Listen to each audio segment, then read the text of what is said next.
ఈ వీడియో చూస్తున్న ప్రతి ఒక్కరికి కూడా నా నమస్సుమాంజలి. నా పేరు సతీష్ కుమార్. మాది అనకాపల్లి జిల్లా, అనకాపల్లి మండలం. ఈరోజు ఆగస్టు 3 తారీఖు. ఆగస్టు 3, 1942లో ఏం జరిగిందో అనేది నేను మీకు వివరిస్తాను. అప్పట్లో కాంగ్రెస్ వర్కింగ్ కమిటీ మీటింగ్ అనేది ఇదే రోజున ఏర్పాటు చేయడం జరిగింది. క్విట్ ఇండియా తీర్మానం సిద్ధం చేయడంలో కీలక చర్చలు జరిగాయి.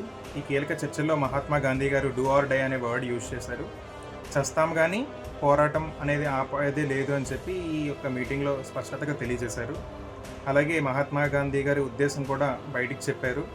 ఏంటి అంటే, బ్రిటిష్ వారిని మన భారతదేశం విడిచిపెట్టి వెళ్ళిపోవాలి, లేదంటే మన భారతీయుల ఆగ్రహాన్ని బ్రిటిష్ వాళ్ళు ఎదుర్కోవాలి అని చెప్పి స్పష్టతగా చేశారు.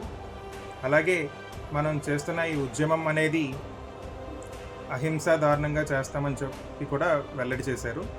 దాంతో బ్రిటిష్ ప్రభుత్వం నాయకుల్ని, కార్యకర్తల్ని అరెస్ట్ చేయాలని చెప్పి ఒక జాబితాల్ని వాళ్ళు రెడీ చేసుకొని ఇంటెలిజెన్స్తో నిఘా పెట్టి ఉంచడం కూడా జరిగింది.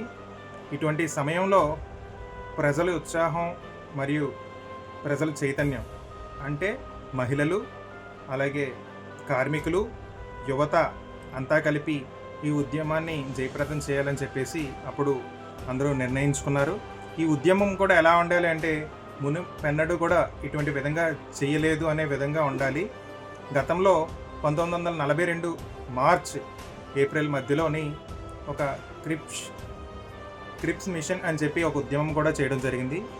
ఆ ఉద్యమం విఫలమవడంతో ప్రజలు చాలా జాగ్రత్తగా ఈసారి క్విట్ ఇండియా అనే ఉద్యమం చాలా బలంగా చేయడం జరిగింది. ఈ యొక్క ఉద్దేశంగా మహాత్మా గాంధీ గారు ఒక వర్డ్ చెప్పారు. ఏంటి అంటే, మనమందరం కూడా ఇప్పటివరకు బానిసలుగా బతికాము. మన ముందున్నవి రెండు దారులు.